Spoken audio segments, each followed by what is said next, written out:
నువ్వు ఒక 4-5 నెలల కిందట కవిత ఢిల్లీలో జైల్లో ఉన్నప్పుడు నువ్వు ఢిల్లీకి వచ్చి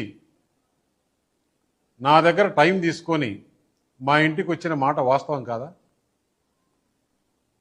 ఇంట్లో సీసీ కెమెరాలు ఉన్నాయి, నేను తీసి మీడియాకి ఇస్తా. నువ్వు ప్రెస్ మీట్ పెట్టి దీనికి సమాధానం చెప్పు. మా ఇంటికి వచ్చి ఏం మాట్లాడినారు?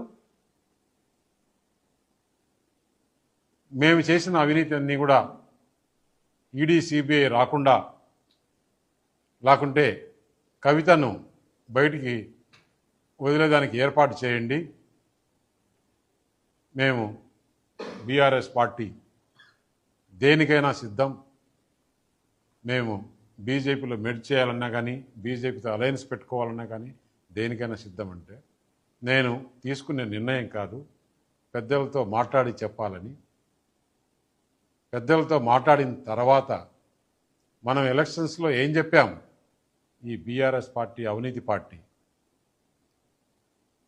దీంతో కలిసే సమస్య లేదు. అయినా కూడా బీఆర్ఎస్ పని అయిపోయింది. పార్లమెంట్లో ఒక సీట్ రాలేదు, గవర్నమెంట్ లేదు, ప్రజలు వాళ్ళని చీకొట్టారు. అటువంటి వాళ్ళతో మనం కలిసే సమస్య లేదని చెప్పిన తర్వాత నువ్వు ఎంత బాధపడి